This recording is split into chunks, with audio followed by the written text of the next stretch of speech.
The tools that we're building and that we're going to be sharing today will enable people to share money, spread it around, and fight poverty in ways that haven't been available ever before. So the reason why we need these is, next slide, is that the world is about to become and sort of the launching point of a lot of AI labor and a lot of humanoid robot labor that is going to ultimately make human labor not very cost competitive.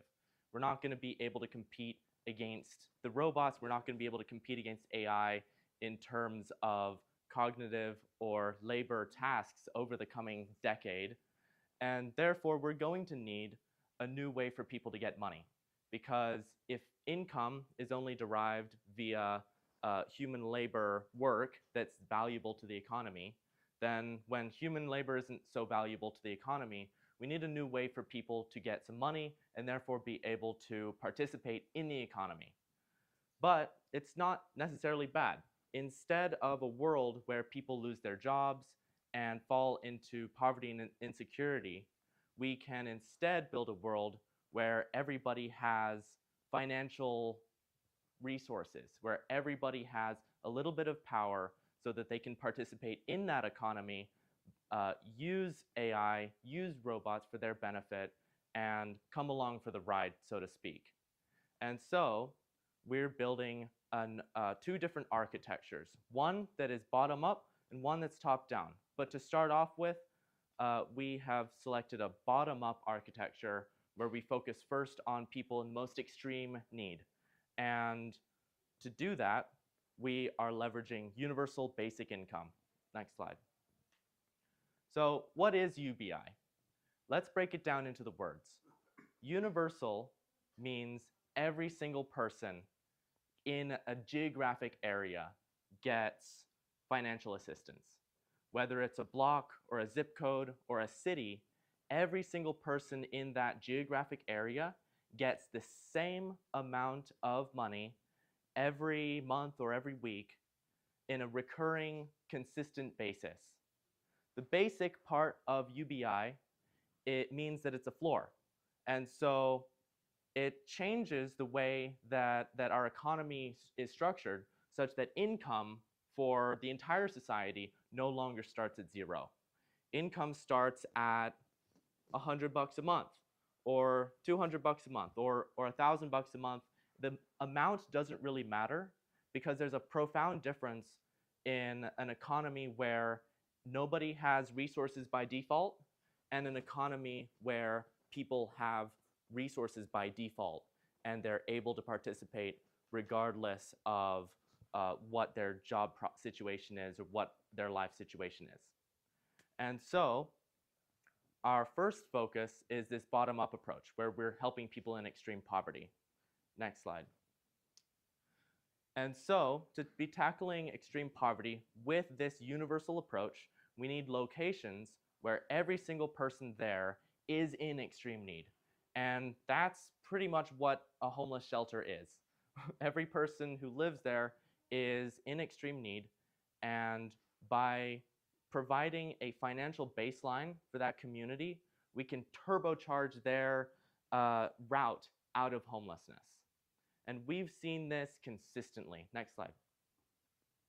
Where in study after study after study, whether it's in Vancouver or here in Arizona with our program last year, and my wonderful friend Daniel Martin over there, whether it's in California or New York, cash transfers and giving people a baseline of financial security gets people out of homelessness very fast.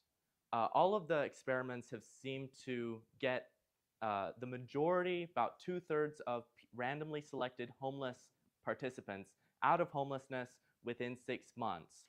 And that's regardless of whether the amount of money is $200 a month or $100 a month or $500 per month. And in all of these studies, we've also seen the consistent outcomes that employment goes up People use that money to get better jobs and live better lives. And drug use goes down, which is interesting. But I think it's a symptom of people no longer feeling trapped, of people no longer feeling hopeless. And so with their freedom and with their housing, they no longer feel the need to use drugs. And so that's why drug usage goes down in all of these experiments, basically. Here's a wonderful quote from Daniel. He said, "Receiving the transfer made him feel important." I think this is a big part of it. It's not just the money, because like $200 a month is helpful, and it can definitely get people over some obstacles, but it's not enough to pay for rent in any normal place. And so what's even more important than the money is the dignity and the power that people feel when they have a floor on their income.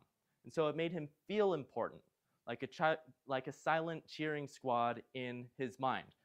Because the program gave him money with no strings attached, just because we believe in people's ability to take care of themselves, it makes them feel empowered, and therefore they have very good outcomes.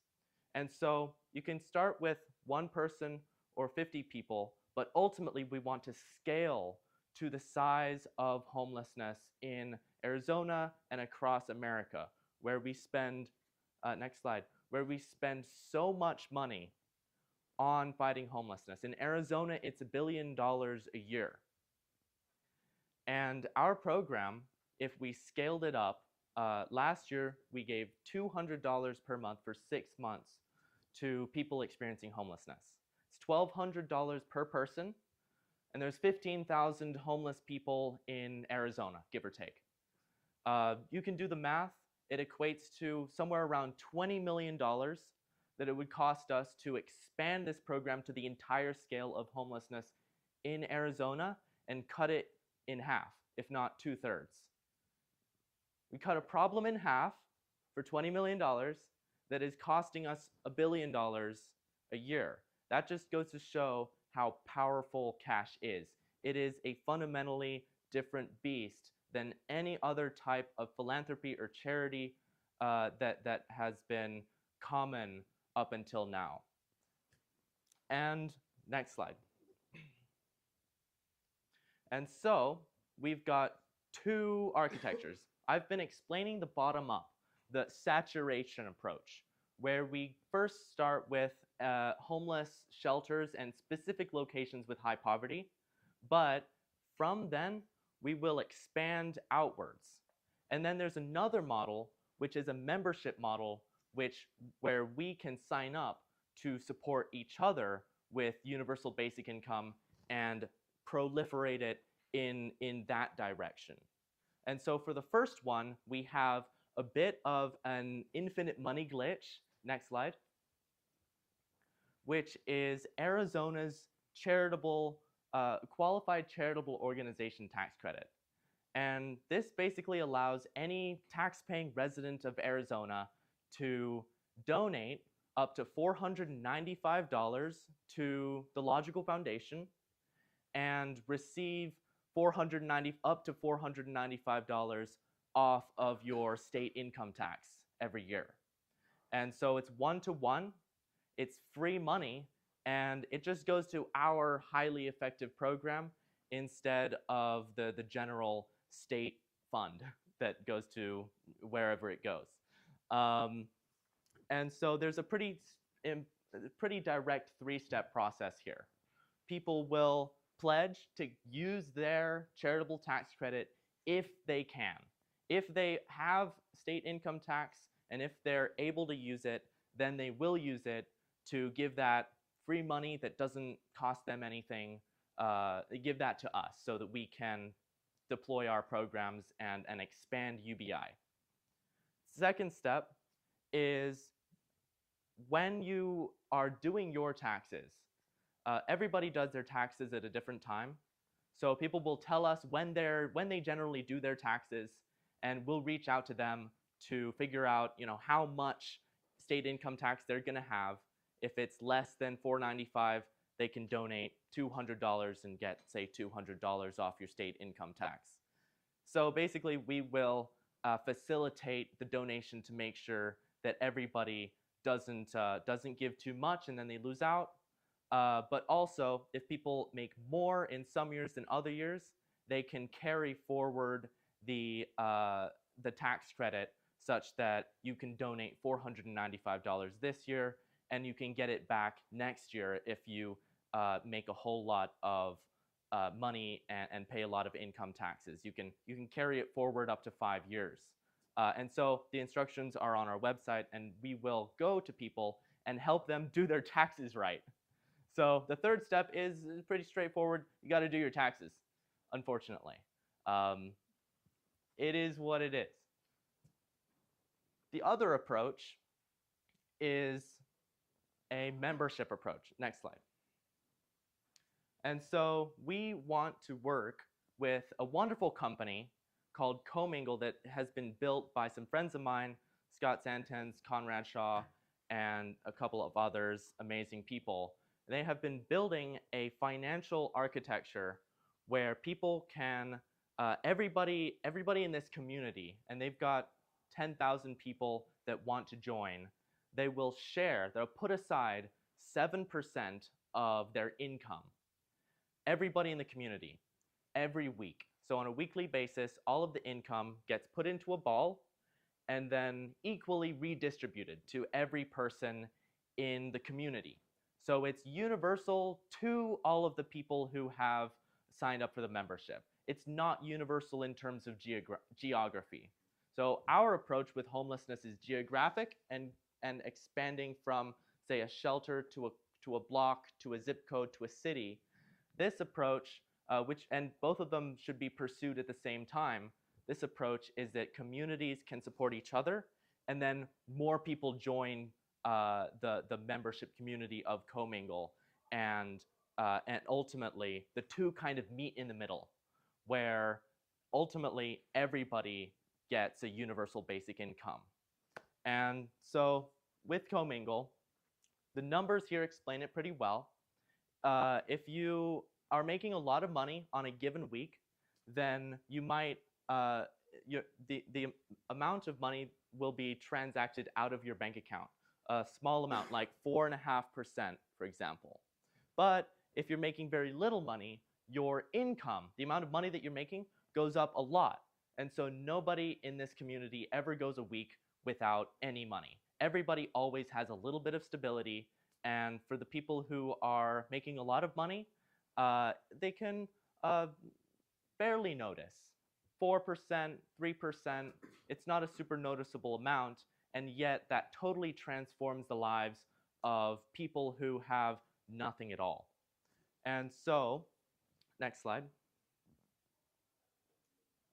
We are trying to tie these two together and build a giving profile where every person can decide whether can show this publicly or show it privately, or not show it. But you'd be able to say, yes, I want to join Commingle, or I'm not a part of Commingle. And we can give people extra benefits and invitations to things and perks for being a part of that community. They can decide what type of entity they are. So we can work with people, companies, governments, any funder who wants to put their money into high impact philanthropy and fight poverty effectively, we can work with them. Then they'll be able to use the charitable tax credit through the platform. So they'll say, I am eligible, or if I'm eligible, then I will use it. That's the first part. And then the second part is, yes, I am eligible. Here's how much eligibility I have, and when am I going to make my donation, and then we'll get your taxes done correctly.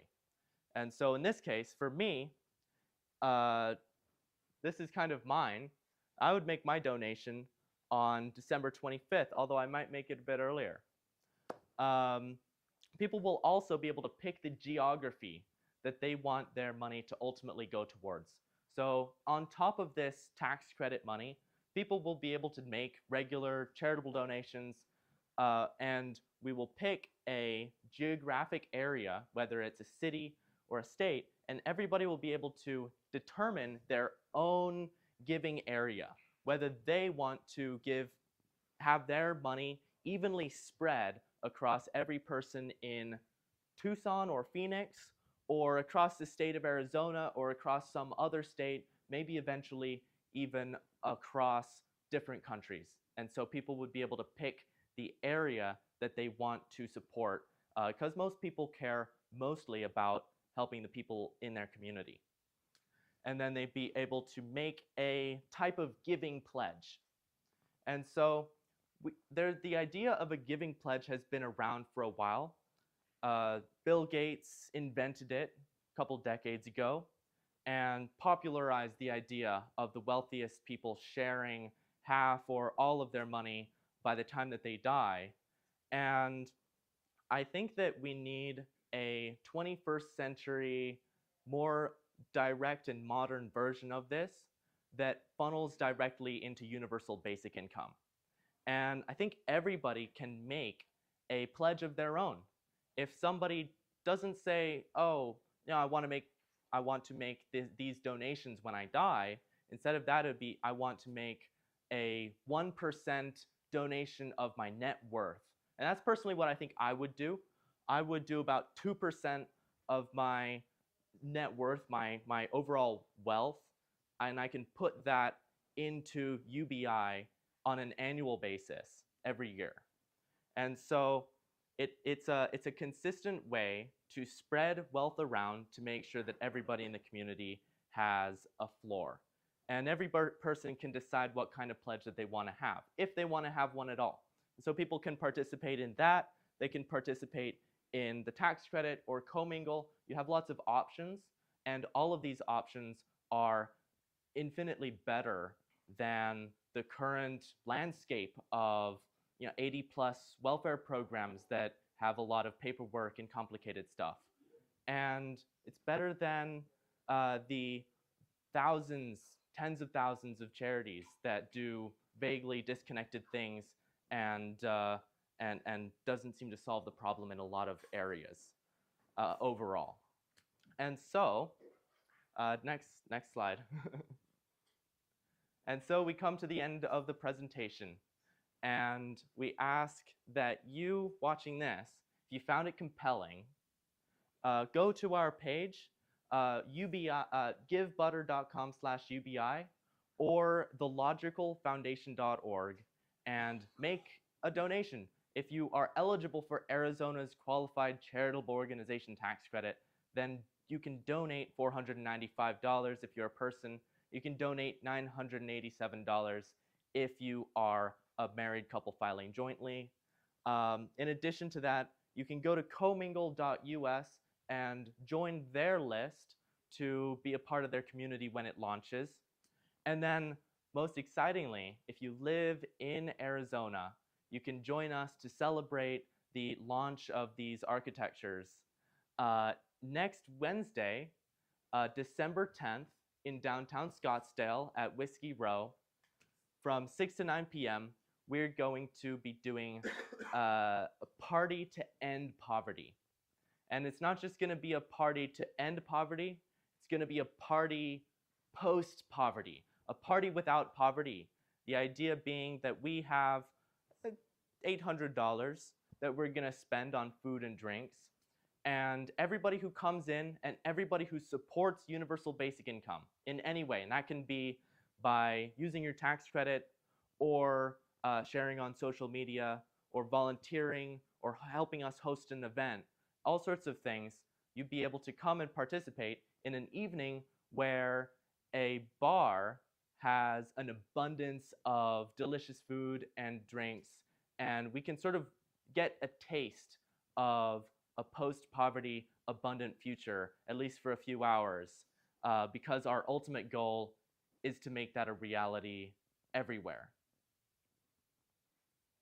And then we're doing it again on December 19th in Tucson at Second Sky, also 6 to 9 p.m.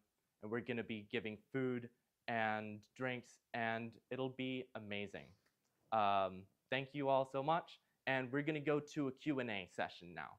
So first, we're going to go to everybody in person. Then we're going to go to any questions if anybody watching live asks a question. And then we're going to spend the rest of the night on Spaces on X, asking questions and answering questions if people have them. First question. Yeah, so I'm on the YouTube right now. I noticed that you don't have a chat enabled. We don't have the chat enabled. No. Can you enable the chat? Why isn't the chat enabled? I don't know. It's weird. It should be enabled. But, you know, people can also, yeah. So it's just when you're live streaming, usually you have the chat open. And let's open the chat if we can, and then people can ask their questions online. In the meantime, in-person questions for now. Yes. I love what you're doing, being able to, you know, money is energy, it's an exchange, and helping people lift their spirits and feel like they are worthy, because everyone is worthy. How do you, there shouldn't be an expectation, I grant it, but in society, that is the bottom line. How do you invoke transparency to protect the logical foundation's mission and keep it from controversy that could... Yeah. The question is, how can we be transparent? How can we use that and make sure that people aren't taking advantage of any system that we have and leading to a bad outcome? Or that people's money that they're donating for tax credits, if, God forbid, it was audited, yes. The government audits everything? Well, we invite audits because we make sure to do our programs within the lines of the law and do it all correctly. So we make actually one of the primary reasons why we focused first on homeless shelters for our universal basic income launch is because every single person in a homeless shelter is under the poverty line, in extreme poverty, and so we can pretty much say that everybody there is in need, and the IRS has some laws such that 501c3 charities aren't allowed to directly give money to people who aren't in need, because as we expand this program, we're going to run into that problem where you have a neighborhood and some of the people in that neighborhood are, 1% of the people in that neighborhood are going to be the 1%, and they're not going to be in financial need at all. So the way to solve this problem, and this has been done in various places, is by working with a separate organization or spinning out a separate organization that's not a 501c3 official charity. It can be a company or it could be a 501c4, but we take our donations and we make a grant to that company for them to spend the money. And if they're spending the money, then as long as the program is executed to how we instruct them to do it, they are allowed to do that. And so we don't run into any legal problems, and people can, make their tax credit donations and their regular donations without any fear, and we also don't have to be worried. Yes? Yeah, if you can shed some light on the criteria, the basic criteria that you use to identify the geographic area that you mentioned about, like homeless shelter, zip code to a specific area. Yeah. I think that'd be really helpful to put the understanding of the process in perspective in terms Yeah. of the scalability issues. So the question is, how do we determine which homeless shelter we're going to pick? Yep. And the answer to that is that it really depends on how much money we raise. If we raise, say, $50,000, we would have enough money to provide a basic income of the size that we did last time, which would be about $200 per month for 6 months or $1,200 per person. We'd be able to do that for about 35 to 40 people. And if we raised $100,000, we'd be able to do that amount of money per person for 80 people, and so on and so forth with larger amounts of money. Basically, however much we're able to raise before the charitable tax credit deadline of tax day next year, so April 14th or 15th or whatever, of 2026, we will have a tally of how much money we have raised, and then we'll use that amount of money to determine which shelter we pick, because we want to pick a shelter where we can give every person in the shelter a meaningful amount of money. So we can't pick a shelter that's too large, and then we'd be distributing a tiny amount of money to each person. We can't pick a shelter that's too tiny, or else we're not doing as much good as we can do by spreading the money out more. And so we may also be able to do multiple shelters. And if we raised our full $20 million, if there's anybody watching who has $20 million that they can just pull out of their back pocket, we would be able to scale up our program and make sure to include most people in the entire state who are homeless and really cut this problem in half. But the homeless shelter we pick will be based on the amount of money that we raise. How much Yes. have you raised How much have we raised? this calendar year? In this calendar year, we are approaching $10,000. Last year, our program was $10,000. This year, that $10,000 has been raised, and we are just at the beginning of our campaign. This event right now is to sort of share our architecture and share our argument for why people should make their donations. And then next week, with the Party to End Poverty and the Party to End Poverty in Tucson, we are going to be bringing in more donations and getting people to use their tax credits. And that will continue until next April. Only at the end of next April will we have a really good idea of how much money we have raised. And then after that, it'll become an annual thing where every year we'll make sure that everybody in our community who can use their charitable tax credit does use it. And so we're hoping for an exponential increase in the amount of funds that we raise and distribute. And that will also mean the size and the complexity of programs that we're able to spend that money on. So it's a lot of work, but somebody's got to do it. And I applaud you for doing that. Thanks. Any other in-person questions? The tax credit, I'm not really familiar with tax laws. It sounds a little confusing to me. Is there just a way to make it real simple and Yeah. so people can see it and know it's true and trust it and be like, okay, I'm not getting scammed. Yeah. I'm not getting tricked. Like, this is a real thing.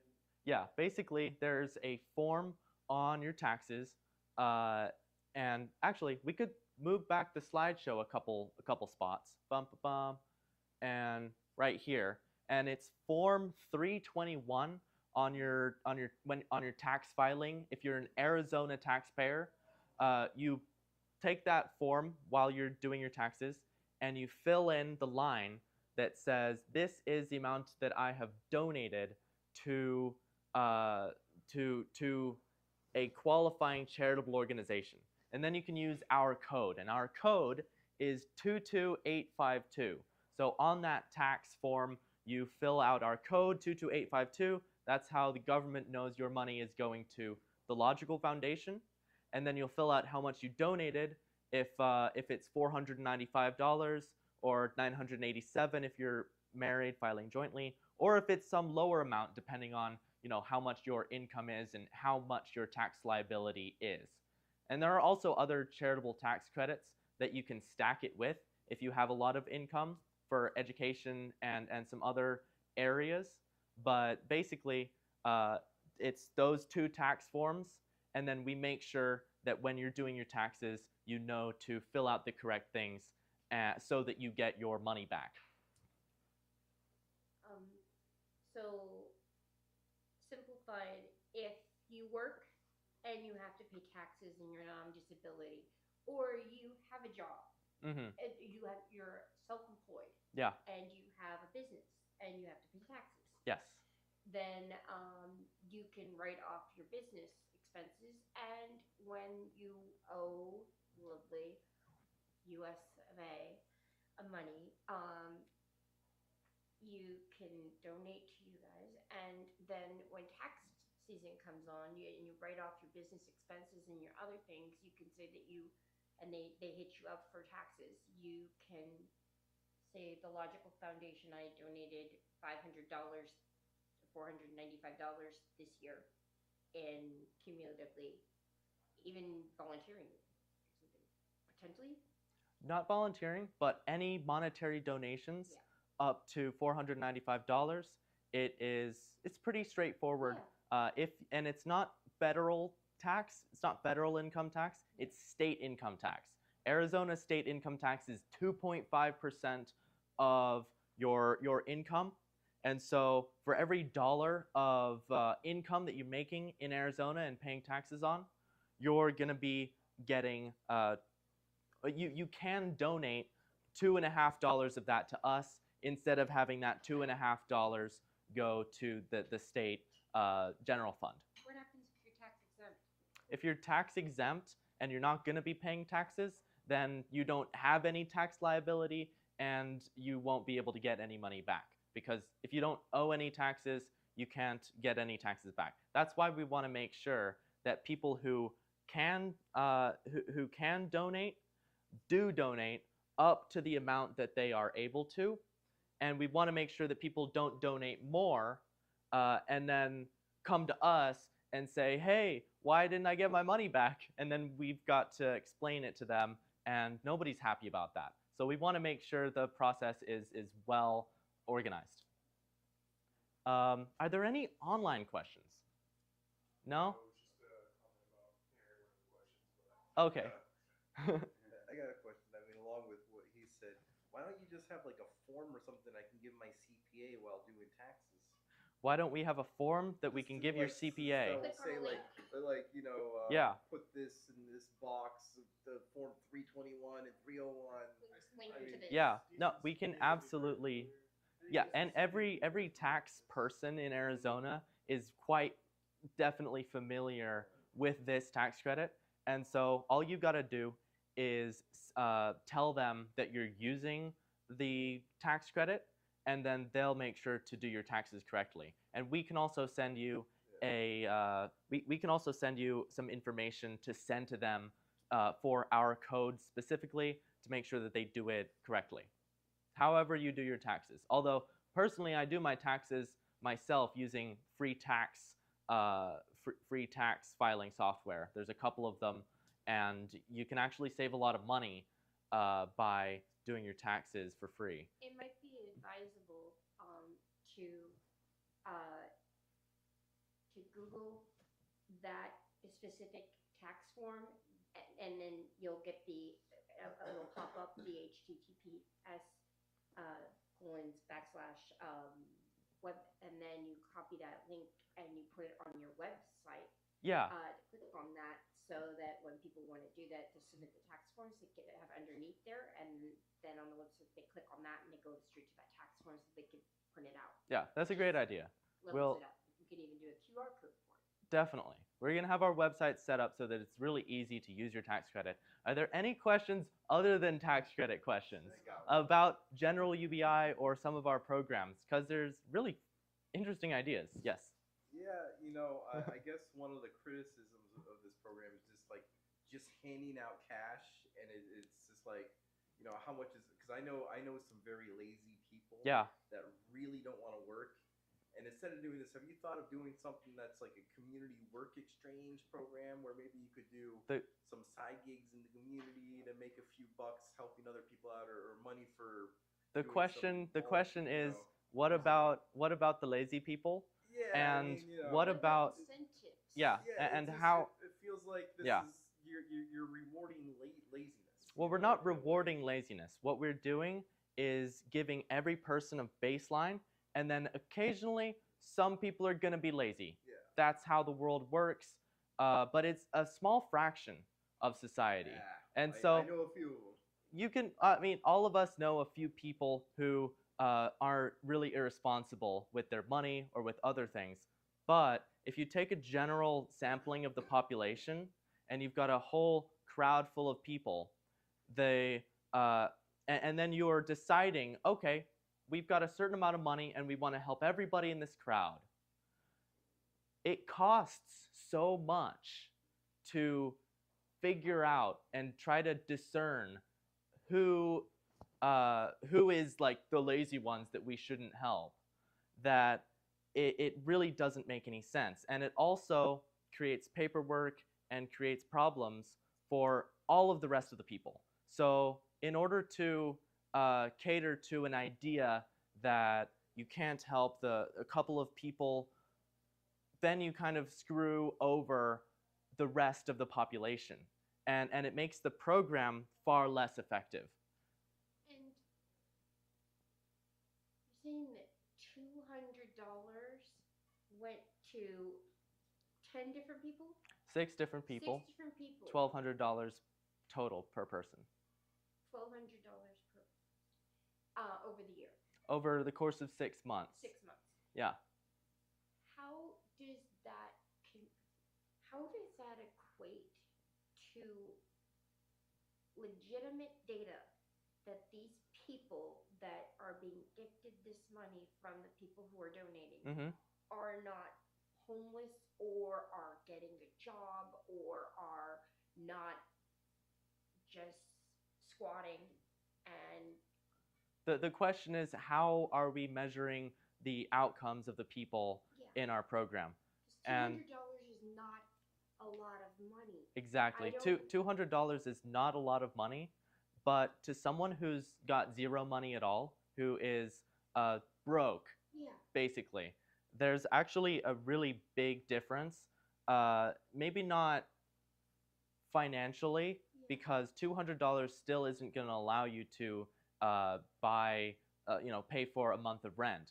But it does. Buy a tent. Well, you can buy a tent. It'll buy a tent. I'm exaggerating. Yeah. But like camping gear, if there are homeless, like full camping gear. Yeah. Well, basically, this small amount of money, it changes the situation that the person is in, because the mental perspective, even greater than the monetary power. So it gives them a little bit of monetary power, but it also really changes the mental perspective and gives people sort of the power to see a better future and sort of see a light at the end of the tunnel, if you may. And so the outcomes have been very consistent. And so the research direction has been a mixture of surveys and a mixture of looking at all of the original participants who were given money, who were homeless at the beginning, and measuring out of that group how many of them are homeless 6 months later. And pretty much regardless of the program, even ones as low as $200 a month, or in Denver, in the case of the Denver Basic Income Project, $50 a month, $50 a month had a similar effect, where just tiny little baseline of money still enabled about 2/3 of those people to get out of homelessness within 6 months. And then we have to compare that to the general state of homelessness and people without any assistance. And so they also get out of homelessness eventually, most of the time, but the money dramatically accelerates it. It makes them get out of homelessness far faster. And much more importantly than getting the small amount of people who are homeless out of homelessness, it's the fact that if you are not homeless and you're in danger of being evicted, you're in danger of falling into homelessness, if you have a little bit of money, even like $200 a month, you are so much less likely you're 80 to 90% less likely to fall into homelessness if you lose your job or if you struggle with something that could end up making you homeless. You're a lot less likely to fall into homelessness. And so it's kind of like a general social insurance. So the amount of people falling into homelessness goes down a lot. And then the people who are homeless, most of them can use it to get out of homelessness pretty quickly. And then after that 6-month period, you've got some people who have more severe problems, who can't get themselves out of homelessness. But there's also a lot fewer people homeless now, so they can the services that are available can handle that smaller capacity of people to take greater care with. And something else, last thing, Mm-hmm. Just food for thought for next year. If you have access to cameras and volunteers and doing a video, not the confidentiality of the people that you're donating, but maybe making a little commercial type thing. Maybe people, I would be happy to go and we go out to like some homeless camps and pass out stuff. Just make something visual on there. Definitely. It levels it up a bit. Yeah, we will make some trailers and some videos to advertise what we're doing and talk to people on the ground. Absolutely. I got two. Let's go with you first, and then Satya. Oh, yeah. So 2 questions real quick. First of all, how can you be so certain drug use goes down? Because I'm sure your data is based on self-reporting. Uh-huh. And a lot of people are like, yeah, no, I didn't do any meth this week. Like, you know. Well, you'd think that. The thing is that you can determine if people are lying on their self-reporting about the amount of drugs that they use by looking at their first one. If at the beginning of the program they have a self-report metric and they say nope, 0, 0, 0, 0, then they might be lying there. But we found from our program and we found from the various other programs that have been done that even on self-reporting metrics, people will write it down and tell you because they know that it's not affecting their transfers. They're getting it regardless. And if somebody wants to spend a small amount of money on marijuana or cigarettes or alcohol, who cares?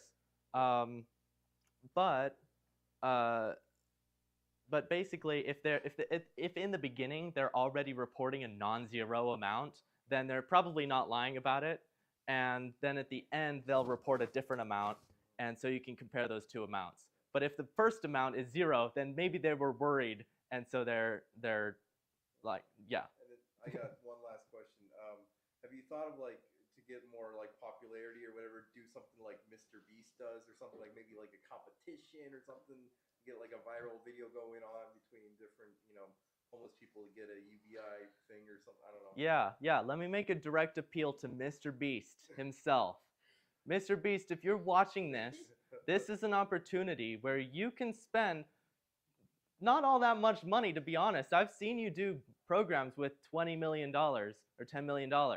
You can come to Arizona and we will cut homelessness in half together. And we'll build one of the coolest anti-poverty programs in Earth's history and jumpstart the end of poverty a lot faster than if we have to do this on an year after year going up basis.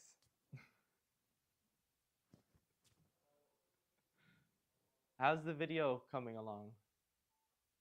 Good. The video's back? Yeah. Okay. I think. He's still here. You just don't start saying it. Okay, great. So Mr. Beast heard my appeal based on audio. Shopping cart race. It's a shopping cart race? Yeah. Oh man, we could do a lot of fun things. Who could pitch a tent the quickest? That's terrible, but a little funny. But yeah, so we're gonna treat people with dignity, and not do anything that is gonna get us horribly trashed. Yes. Because there's a lot of sociological and psychological components besides throwing out names and dehumanizing people that are in need. And there's a lot of judgment and stereotypes about those kind of people, but we live in a country where everything happening is enhancing the level of poverty at such a high rate. And to go and make judgments about people and their behavior in a country where it's, obviously a lot of corporations and working and having no life balance compared to other countries where there is a work-life balance and people actually have places to live. These people, when you give them a little bit of hope, what you're doing is you're helping them build confidence and you're helping them bring back light into their life and you're helping them start to reframe and reshape their mentality, because when you're stuck in living in poverty in a certain mindset, it keeps them stuck and deprived and in despair and in struggle. But when you come in and you give them a little hope and you give them a little money, it helps boost them and you give them support like we should be doing, like most countries do. Exactly. European countries do for their people. We need to start doing that for our people, because people matter and everybody has a purpose and their life matters in this world. And so I give you a lot of props for doing this, and I love the name Logical Foundation because it's illogical. You're solving a problem and you're helping people that are so desperate for help. Awesome. The comment was that who are we to judge people who are in such a severe situation where there's honestly not a lot of hope. Things are extremely unaffordable for people today. And I think that one of the big reasons why I was passionate about starting this project is to build that future that we want to live in, where things are not just more affordable, but people get to live with a level of security that only a small fraction of our population has right now. And in my discussions with people who are wealthy and people who maybe have trust funds and they never have to worry about food or housing or anything in their whole life, they're still working and doing interesting, cool things. The vast majority of them are doing projects, they're building companies, they're providing goods and services to people. And I think that if we enable everybody to also be able to participate at a higher level, we'll have a lot better outcomes for society overall. And I think that we can, especially leveraging these new technologies like AI to automate the online parts of a business, and by using robots in a couple of years to automate the physical parts of a business, almost anybody is going to be able to start their own business and employ these technologies to provide goods and services at an extremely low cost, but a really large scale. So abundance in the economy, where people can basically do whatever they want, and everybody can be free. And I think that it kind of ties back into the name universal basic income. It has to be all three of those things. It has to be universal to everybody so that there isn't one controlling factor, like a corporation that provides the funding for it, or the government that provides all of the funding for it, or a specific philanthropist or individual that provides all of the funding for it.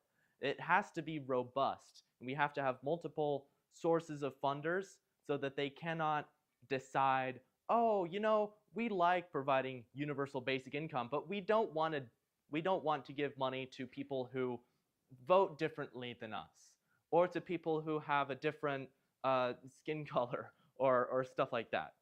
And so the fundamental tenet of universal basic income is freedom. It gives people money that they can spend on whatever they want it has to be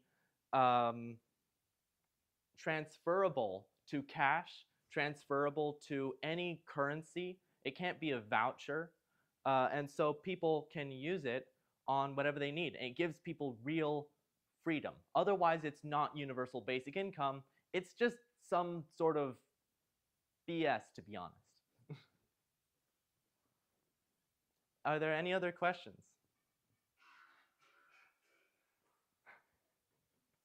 I was going to say, can you shed some light on maybe your long-term strategies to prevent, people that use this system from like falling into recidivism, right? Yeah. Like unlike Europe and other countries, this country is a punishment-based country as opposed to rehab-based country, right? So you've got people that are caught for something and then they keep getting punished because they violated probation or some little thing like that. Right. So is there any kind of a mission, maybe not specific to a geographical area, but maybe from a future scalability perspective to kind of start thinking and saying, okay, well, within a given area, we need to like make separate considerations for people that fall into this category and say, okay, well, we're not just gonna, give them cash and say, well, you're left on your own, but we'll take some steps to see how you can maybe utilize, what you're given. The question is, what do we do about recidivism in the criminal justice system? Some people are going to have, in society, are going to have prior criminal histories. And so this ties into something a little longer term, where this presentation has been about universal basic income and putting money in people's hands. But when we're running that program, and as it scales up, every person in who we're transferring money to they're kind of their own separate, unique program. And so using AI, we can give them pretty specific, not directions, but suggestions.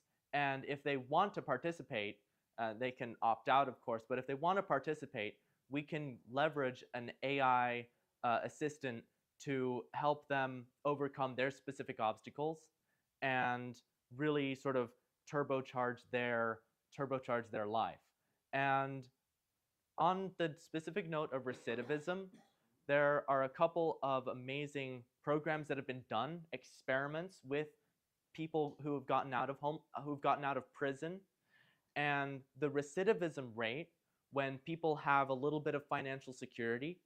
In order to stay out of prison, once you've been released on parole, you have to jump through all of these hoops, and some of them cost a lot of money. And so having a baseline of cash has been proven again and again to take the rate of recidivism and make it go way, way, way, way, way down. And so over the course of 5 to 10 years with a UBI, I think that the rate of nonviolent recidivism is going to go down extremely, it's going to go down to a really small amount.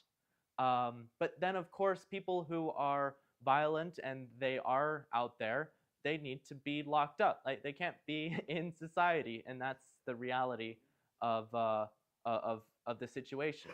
But for people who are just like nonviolent offenders, the recidivism rate is going to go way down, and I think that people are going to be able to contribute to society, and especially if they can start their own companies using the money, and they don't need to rely on a business that is maybe worried about hiring people with a felony on their record, for example. Even if that felony isn't murder or some sort of very egregious crime. Yeah. Anything else before we wrap this up? No? Okay. Well, I guess that answers the questions. There aren't any more online. Okay, great. Then the live stream is adjourned, and we're going to use this video for our promotion over the coming months. And welcome to the future. welcome to the future of the state of the safety net. Welcome to the future of a system that will ultimately end poverty. And thank you guys. You're here some of you are here in person, some of you are online. This is the beginning. Thank you, Michael.